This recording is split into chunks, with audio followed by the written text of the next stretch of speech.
Just like Karen Phelps, Zali Steggal is a Goldman Sachs asset that's managed by their local representative, Mr. Malcolm Turnbull. We all know who he is.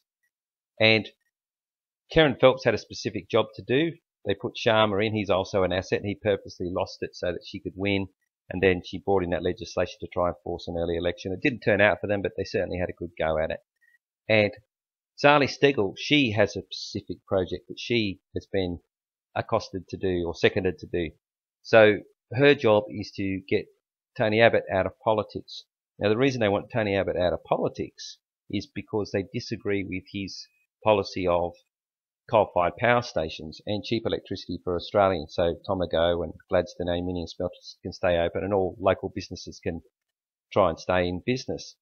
Whereas Goldman Sachs want them all gone, so then we become purely a debt-based economy. We are sort of debt-based economy now. It's getting close to $1 trillion public debt. They want it more so. They want to really clamp down and take everything. That's how they're going. That's how they plan on doing it. And Tony Abbott's against that. So they put up Zali Steggal. Now, she's obviously been bought the same as Karen Phelps. No loyalty to Australians. It's total loyalty to the banks. Oh, I'm not even sure how Malcolm Turnbull approaches them. How he just prays on their stupidity. I really don't know, but I think they're quite smart people and they do know. Same as Georgie Gardner in a new $6 million mansion. She's just stuff it. I'm taking the mansion. Don't worry about kids in Australia. All those kids that you drive past at schools, you know, all little kids, kindergartners, their future, according to Georgie Gardner, you know, they're not going to have one. And she's happy for that because she's got a $6 million mansion. That's the same as all these journos. They're smart enough to know what they're doing. So just back to this interview with Zali Steggal. Now, Deb Knight had Barnaby Joyce on and she just went at him. She prefaced he had to spend the first 30 seconds just pegging back all the innuendos that she had made about him trying to take them down because she's a Goldman Sachs asset as well. Everyone at Channel 9 is. Goldman Sachs bought them in 2012. And she was leaning at him, aggressively going at him, and, you know, he's just trying to get through the interview and asking him all these hard questions and, you know, unfair questions, but, you know, he got through it. And whereas this interview is nothing like that, they will never put Zali Steggal under the spotlight, go, okay, what are your policies? Why do you think you should do that? And ask her questions and challenge her. That's not this interview, as you're about to see. It is purely designed to enhance her chances to beat Tony Abbott. That's all it is. So let's just start with this. Well, it's the pre-election battle that's turned into an ugly and untruthful smear campaign. There we go, an untruthful smear campaign against Zali Steggal. So they're trying to paint her as the victim. So who's the perpetrator? From claims of nude photo shoots to inaccuracies about her weight, independent candidate Zali Steggal, who's up against Tony Abbott. Oh, up against Tony Abbott. Yep. But she's also up against other candidates, but Tony Abbott's the one they've mentioned. Has been faced with a barrage of online abuse. She's vying for the seat of Warringah. So online abuse, and there they've got Tony Abbott's photo and vision of Tony Abbott. And she joins us now. Zali, good morning to you. Good morning. Let's just clarify this. Your Wikipedia page has been altered and you've been described as a men's magazine model who appeared nude for a pear industry campaign and also appeared wearing lingerie in a men's magazine as a former sportswoman. It's sexist, it's inaccurate. What can you do about it? Let's just go back to this page here. The smears that they're talking about aren't really smears. They aren't damaging to her at all.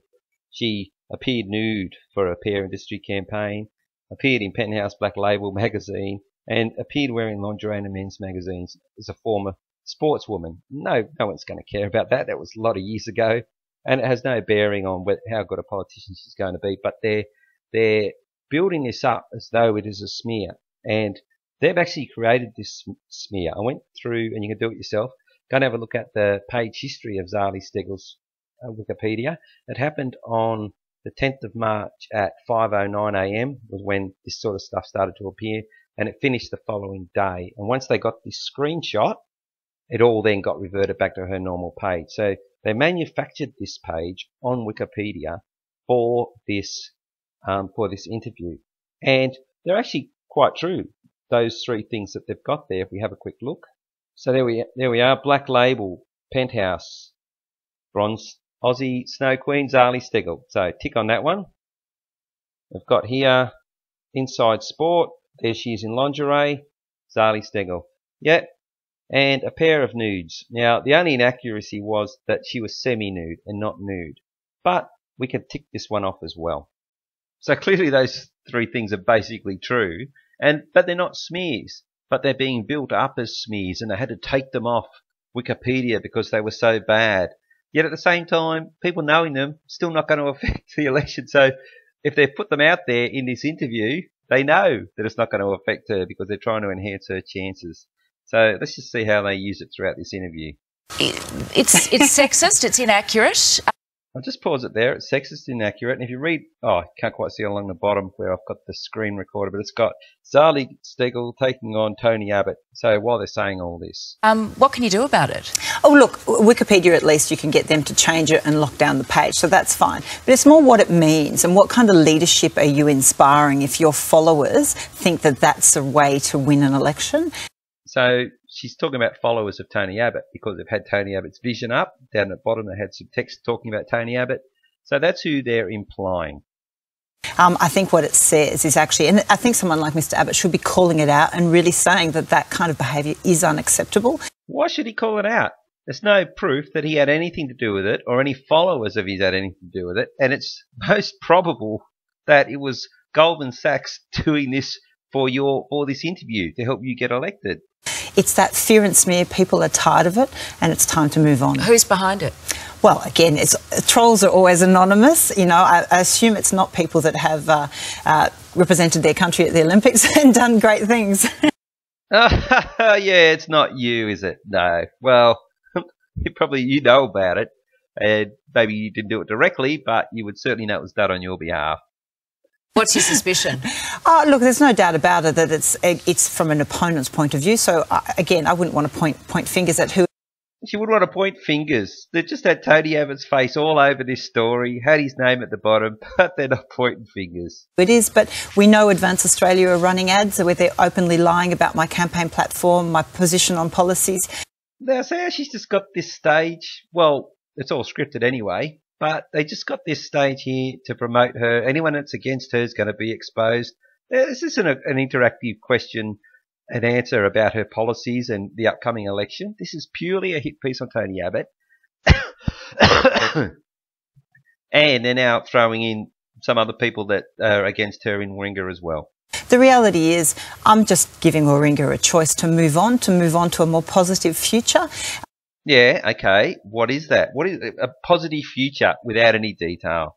And it's a real question of what kind of example do you want to set when you're in a position of public service? What kind of people do you want to follow you? So just to clarify, Advance Australia is an activist group. It's the conservative alternative to Get Up, and it has you very much in its sights. We know that. It also has a $400,000... Oh, gee, Georgie, you're so concerned. We know that. We, as in Goldman Sachs, know that. We as the Australian people. Election war chest. How do you combat that? She said a $400,000 election war chest. Her house is worth $6 million. $400,000 to her. Yeah, she'd spend it on a car. Well, I will be campaigning and I will be moving for changes to the Electoral Commission laws when I'm in Parliament to introduce a minimum standard of truth in political advertising. Aha. Well, what do you mean? Politicians have to, when they say a policy, they have to then stick to it? Well, of course not. What she means is shutting down people that are against her, because they'll be very selective about how they apply any such law as they are over in the States. It's absolutely amazing that there is no requirement for political advertising to actually be fact-based or truthful. It can be anything, and that's what they're doing. So, look, it's disappointing, but I think the electorate are educated and have had enough of that.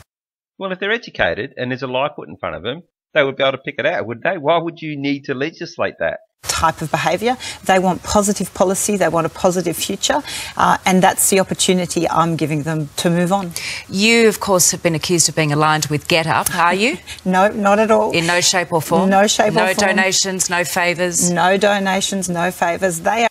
Well, that's you will never know, but she doesn't need any money from them because Malcolm Turnbull's come back with a big chunk of money from Goldman Sachs over in New York. They're an organisation that raise issues. They do what they then look at candidates and how those candidates match up to their issues. Well, she knows a lot about GetUp, considering that she's not aligned with them. The reality is GetUp came to Warringah in mid-2018 because Mr Abbott is a climate change denier. He's not a climate change denier. That's the truth. They do accuse you of having policy positions that are closely aligned to Bill Shorten, though. Well, again, I don't quite understand where that comes from because... Well, that's because your policies are aligned with Bill Shorten's. Climate change is not a left or right position. No, it is. It is. And it's not just, look, the climate changes. We had an ice age, the solar activity changes all the time. It's whether Australians are causing climate change. That's the question. And China's, they've added 259 gigawatts of power in 1 year. Our total economy is 59, 1/5 of that. They got 1.3 billion people. We got 25 million. That's understandable. We can't affect it. That's the actual question. No one denies that the climate is changing. It's whether Australians can do anything about it, and we can't. Climate change is everybody's issue, and I think a lot of moderates like me feel very disenfranchised when it comes to this idea that if you want climate change policy, you somehow must be a lefty. Well, it is a left policy. And so therefore, yeah, that's exactly, yeah, you are. Yeah, you can call yourself whatever you like. But if you vote in Parliament on leftist policies, then you are a leftist. Just finally and quickly, with all this influence that these lobby groups seem to have, can you understand that the average voter... What about lobby groups like PricewaterhouseCoopers have through the Strategic Policy Institute? You've got to look at that. Or Raytheon. They're sponsors of the Australian Strategic Policy Institute, but no one looks at them. Is finding it increasingly difficult to really get a grip and an understanding of what a candidate stands for. Of course, and I think that's why you have the...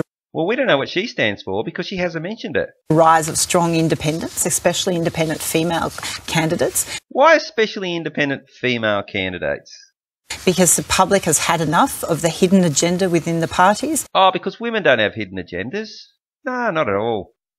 Julia Gillard, she didn't have any hidden agendas with that, that house that she had a slush fund for or something. Yeah, no. If you've got a woman, it's all above board.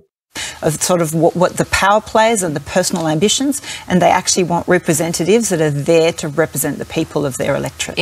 Well, I suppose some of the Goldman Sachs executives might live in your electorate, in which case you will be representing them, because that's who you're representing, Zali. And all those school children that you see as you drive past schools and see them, they're going to schools, all the kindergartners, they're going to lose the public assets. That they're going to be gone from Australia. Like as Australian citizens, when they're older, they're not going to have access to those public assets, to the mines. They're not going to be able to work the land. It's all going to be owned by the banks, and they will be handed what the banks think that they can have. And this is what Zali Steggal, she's a Goldman Sachs asset, and Karen Phelps, Georgie Gardner, all these people, they're all at Malcolm Turnbull, obviously, he's the ringleader, Dave Sharma, Julie Bishop, Maurice Payne, Anthony Pine, watch out for him to come back. He's just leaving temporarily like Turnbull. No. They are deep in Australian politics, just like she's trying to get in. And obviously she's going to introduce some kind of censorship bill as far as politics goes. Well, that'll be interesting to see the wording of that. Regrets about getting into politics? No, I'm loving it, and I really can't wait to actually serve the people of Warringah. All right. Well, that's confidence for you, isn't it? She already thinks she's going to win. Well, you know. Well, Howard did get toppled by that ABC journo, so it's possible that she could win. And look, do we know anything about her policies after this interview? No, we know nothing about them, except that, look, they're not aligned to GetUp, and it's about being positive moving forward. That's all she gets to say. Barnaby Joyce got absolutely hammered by Deb Knight. They'll never hammer her. And when are they going to have Tony Abbott on to do a right of response? You know, I didn't have anything to do with that Wikipedia page, you realise. Will he ever get to say that? No, because Goldman Sachs are against Tony Abbott. They're against Australians. They're for themselves. And these women are helping that cause. And they're being paid by them. And these women are for themselves. I call them women, these people. Because they're like probably more blokes involved in Goldman Sachs than women. But, you know, these women have stepped up. So anyway, I'm getting a bit pissed off with this one. All right, that's it.